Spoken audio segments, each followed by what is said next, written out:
John was in his own ship when Fire's team Osiris was attacking and followed him. They had been given a mission to capture him and bring him back to homeworld. But he tried to escape from them, but it was almost impossible because they were well-trained soldiers as him. As he was putting in the coordinates for the slipstream activating, they attacked his ship, and at the same time when they attacked his ship and he activated the slipstream drive, he pushed right from it, but just only just a fraction of only a fraction of a second.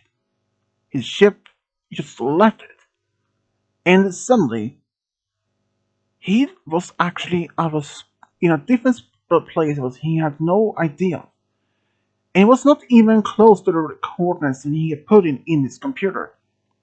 But in front of him was a planet, and he tried to activate the slipstream drive again, but it showed error, but there was no other ships behind him.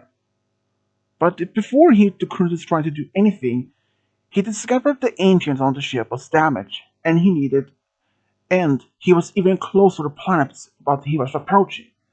And without doing anything else, he was forced to crash land on the planet.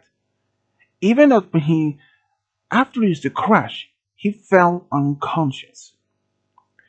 Only a moment later, when he woke up, he tried to remember what happened, but only after a few seconds of thinking, he realized what just happened. He was attacked and followed by Fire Team Osiris, and he was attacked by them, and he put in the coordinates, and he ended up on an unknown planet.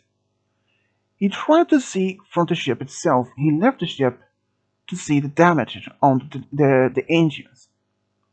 But apparently it turned out the engines was damaged beyond repair. And he doesn't even have the spare parts or even tools to make them do necessary repairs though. So he decided to see if the ship could fly despite having the slipstream drive damaged. But the ship wouldn't budge. It turned out that more than that, the engines the normal ship had were also damaged, and it couldn't fly anymore. He was stuck on one unknown planet, and he didn't even know exactly where the planet was located. Because when he went back to inside the ship, went to the computer, to the navigation system, which still worked, partially, but according to the computer, the ship had no records of this planet or any other stars in the vicinity where it was located. So without knowing exactly where he is, he had no idea if he was in some sort of danger or not. Because he wanted to be sure that he would be safe. Even despite not knowing exactly where he ended up with though. So much of that he tried to leave the ship. He discovered was just dense forest around in the area.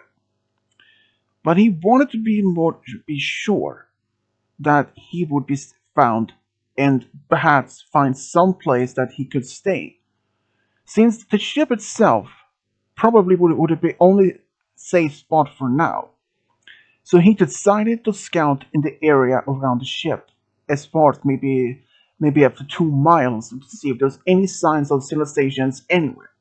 Despite if it's going to be a primitive culture or an advanced one, or perhaps even ruins of the previous civilization. But as far as he walked, to nothing.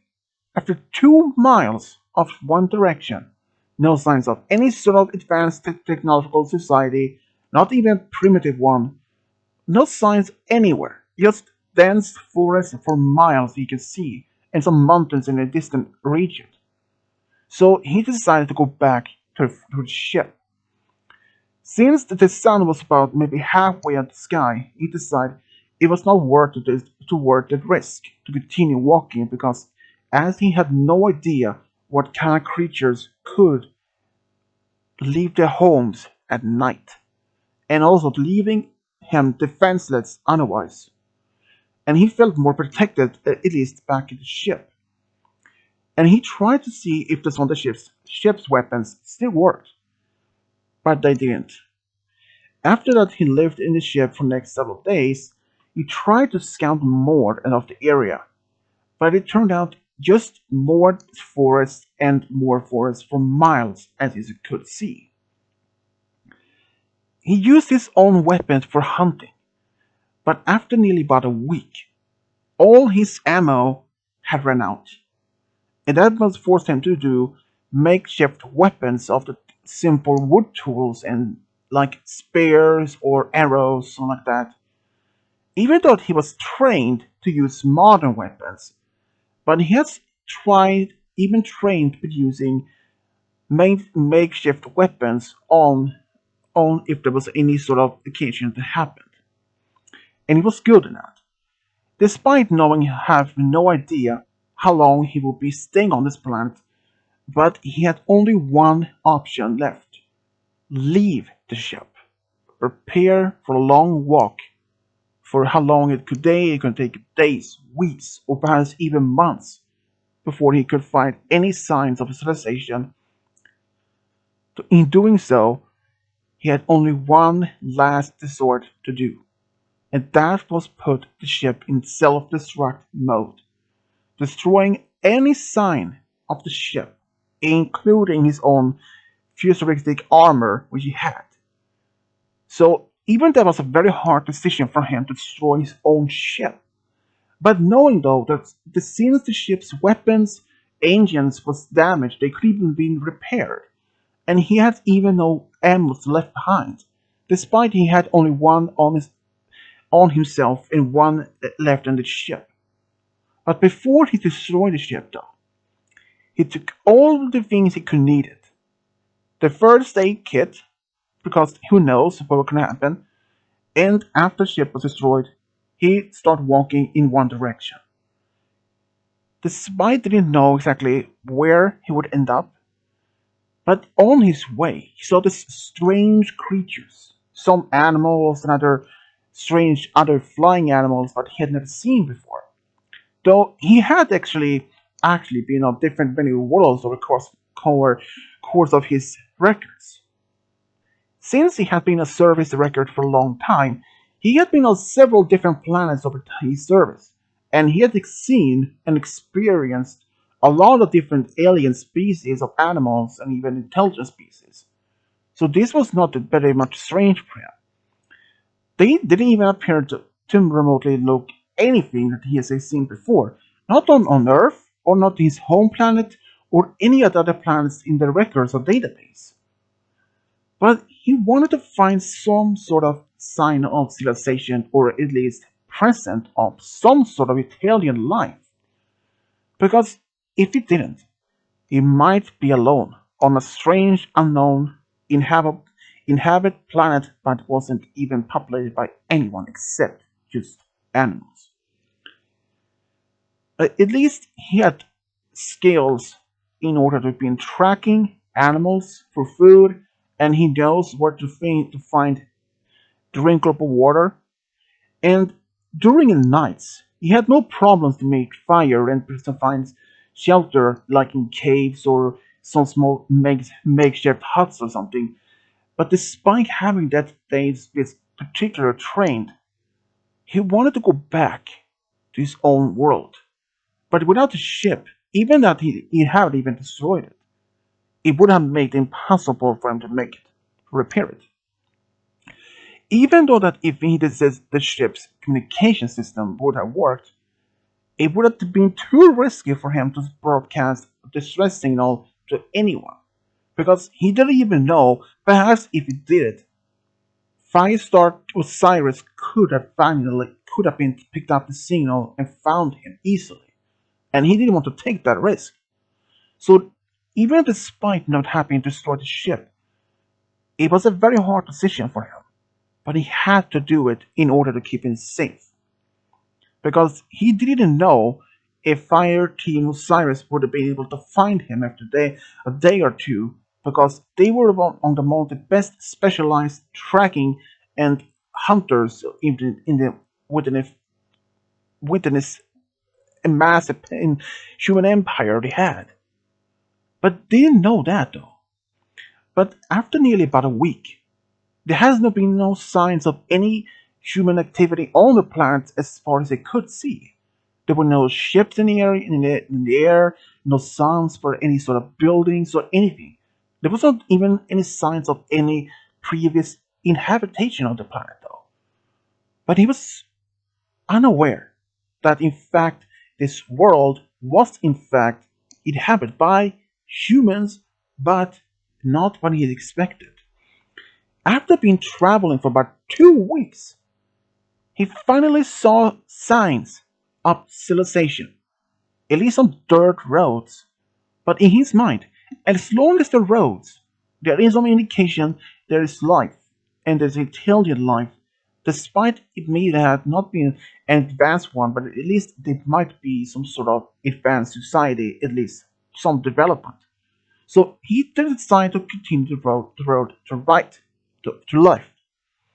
And after at least about maybe 2 hours of walking, soon there was still some forest in some parts. After that, they were stopped and they're being replaced by meadows and even farmlands. So he realized this must have been a very small developed culture, or perhaps a colony of perhaps humans who had made decide to live more simple lifestyle. After he saw some farmlands even as far as he could see, he saw a small signs of farms in the distance, and at least that's now he has signs of there is people on this planet. As he continued walking now, after nearly a few hours, he did continue to see humans on work on the distant farms, but he preferred to stay on the road and continue. But after about another hour, he came across a small town. When he first saw it, in his mind, at least, there are people, and at least that there is some sort of intelligent love. And even though that he had expected maybe some city which had to contain some sort of advanced technology, maybe a spaceport, but showing us a village or a small town that is almost like medieval level. But at least he has something to do though. And he looked around in town, like there were markets, there were children playing around the streets, and even there were not only humans. He actually saw there were people that were very similar to humans design style, but also having pointy ears. And he has never expecting to see anything like that before. But after that, he decided to find some sort of place that he could stay overnight.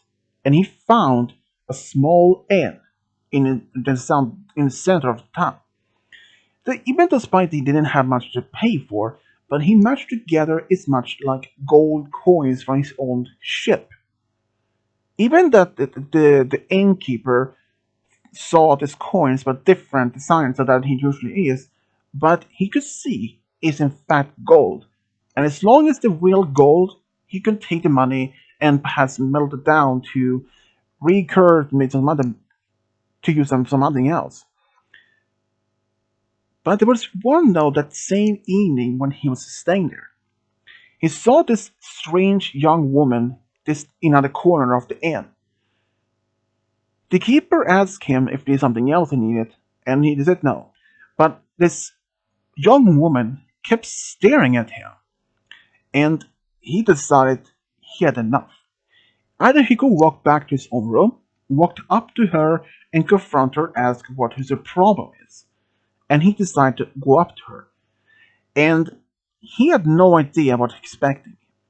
Because when he did that, it was actually going to be a little bit different outcome. He had expected maybe that she's only looking because she has never seen anyone like him or anything. But aside from that, he actually asked her gently why was she staring at him. She said, I had never seen you here before, and who are you, and where you're from. And he couldn't even explain that from a small level culture that he is from a different planet in sky, because he had no idea if they reacted to see if she thinks that he's crazy. But he said that his name is John, and has been traveling far. And she asked where he was going, but he said not particularly any place, just traveling. And he asked her name, and her name was Valeera Sanguinar, and she was in fact on this place for a short time. She even invited him to stay and sit down, and which he often first declined, but she insisted. So he did. They start talking. She decided to try to interrogate him more, ask him questions like where exactly he's from and why he has such unusual name. But he did try to make up some stories there, or at least try to say that he was actually didn't remember exactly where he was born, because he was actually traveled around mostly even as a child. In his perspective, it wasn't a lie, because in his childhood he traveled a lot in his training to be a Spartan soldier. And knowing that how much she wanted to know more about this particular man, after all, it was getting late. They went back to their own separate rooms. In the morning, though, John was walking around and he saw this strange animal somehow was running after some children, and it looks like it was attacking him, or at least attacking them. So John had only one option. He ran as fast as it up to this creature, attacked it, and this creature fought with against John. It was almost like he knew that he had only one option or one chance that he will make through it. But after finding it, which felt like hours, or almost like an eternity, lasted only for about only a few couple of minutes, and this creature had enough and it flew off. And his parents, the children, thanked him so much that he helped to save his children. They even asked his name, and he said that his name was John. Even though these boys were really happy to be saved from this creature, even in distant, Valeera actually saw John saving these kids from this strange creature. After John had left this inn, he went back there and decided to continue traveling, and Valeera asked him if it was possible for her to accompany with him where he was going. And since he didn't know exactly where he was going, since essentially he didn't even know where he was actually is. So he said, okay, sure. So they continued to traveling. He learned more of Valeera though. Valeera was actually very unusual. She said that she was identifying herself as a blood elf, and that she took very pride of her people's traditions and like that. And she always kept her to herself, but she was always loyal to her friends and any others that needed her help. Even though that Jan explained us had never seen a blood elf before, she was a bit surprised because blood elves are across Earth almost anywhere in the kingdom or almost the entire world.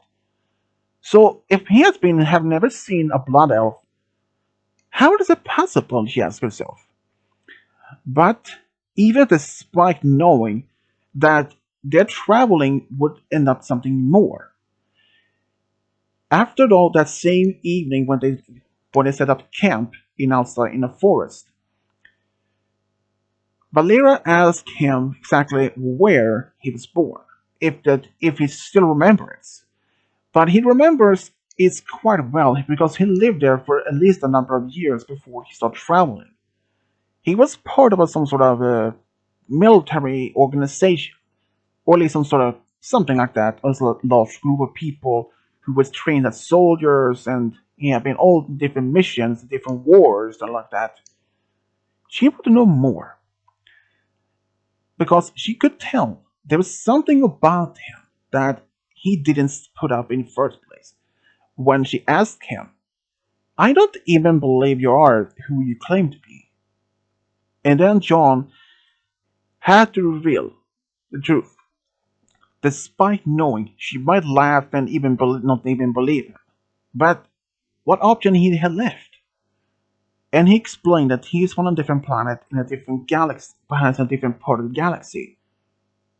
At first, she looked at him with eye raising a eyebrow, and just started laughing. "You must be joking," she said. "You're not from this different planet, from the sky."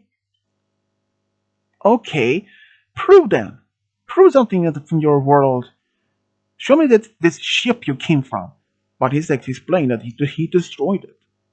So there was nothing much left, except he had decided to keep one small item. It was in fact a holopad, as a portable hologram pad where he contained some sort of image of himself and some of his team members before he was officially declared dead. And she has never seen any sort of magic or at least technology before. In her mind and in her eyes, it was magic.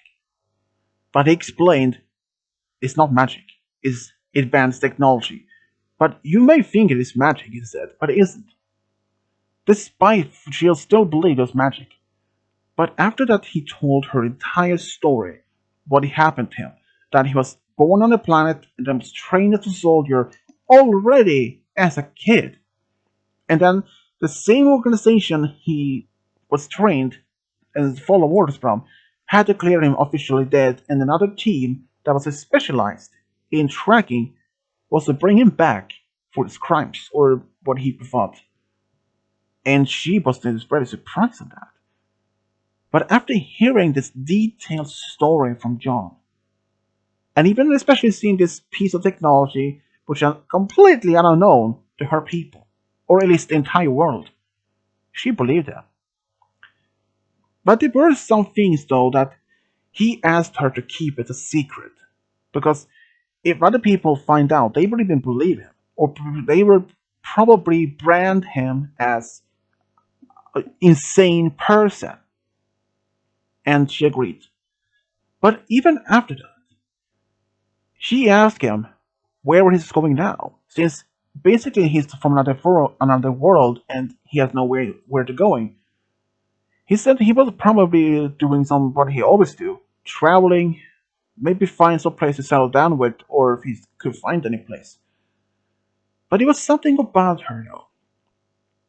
He asked her if it was possible for he could be her companion, traveling around for battling enemies or trying to do any sort of heroic actions. At first, she didn't think that much that, but he said, "I respect anyone, even those who is value their people's traditions, and even that."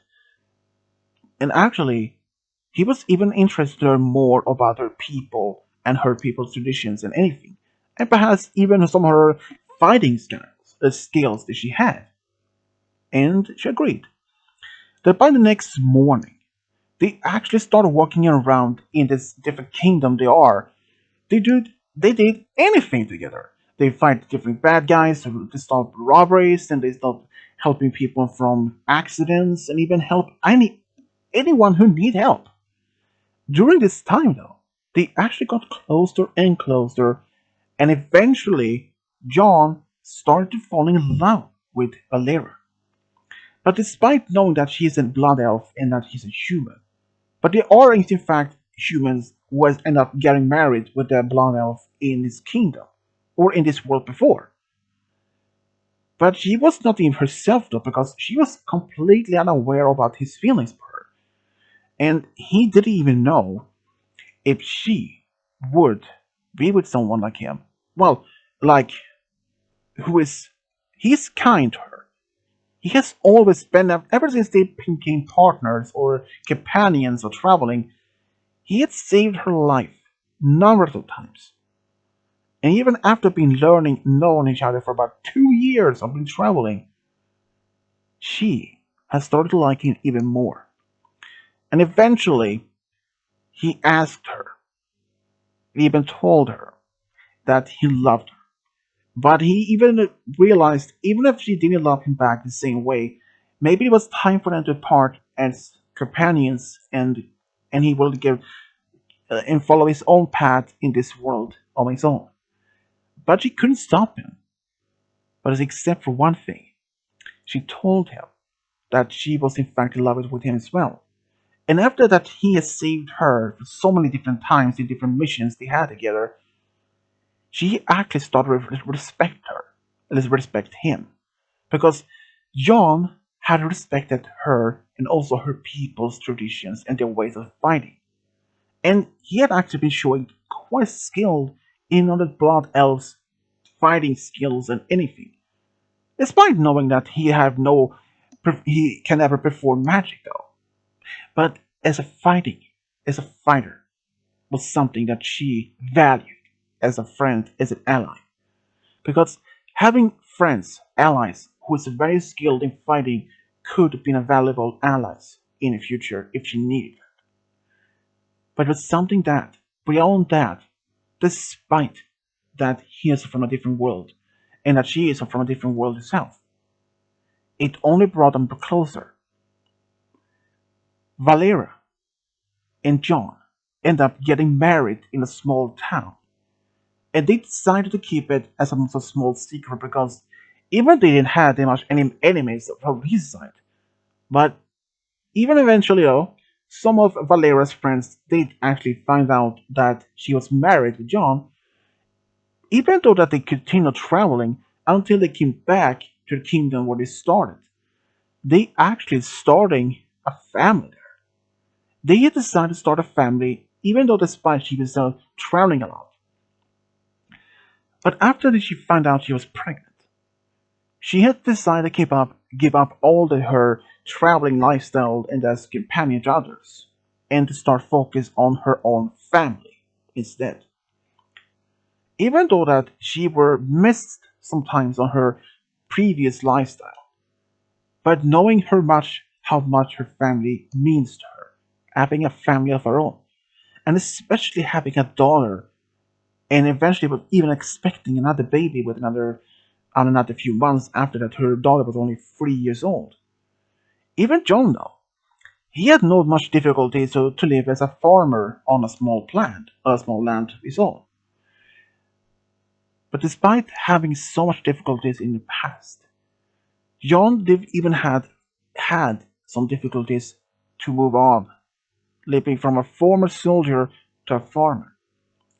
He would have probably gone crazy if he had even had found someone like Valera. Valera, though, she really wanted to be with someone like John. He respected her, always been there for her, doing saved her so many times. But that is the one other thing she valued about him. Not only that he saved her so many times, but also has always protected her. Despite she can handle herself, but even that he respects her for anything that is valued the most. Despite that John and Valera had two children and the previous lifestyle they had, they loved their home, their family, and each other. Even that John had given up hope of one day to leave this world, and not even knowing if he had traveled to a different planet. But in his mind, as long as he's happy, having his own family, doesn't even matter to him. Because living at a small farm with his own family as a farmer, not as a soldier, is good enough for him. Because even despite he's still a farmer, he always maintained training to keep up his strength, his physical strength, and everything in order, just in case if there was going to be any attack on his farm or any creatures will attack them or maybe try to attack his own children. But that never happened because he always kept a guard up. And this is how Valera Saint Valera and John found a true love and a big family together. The end.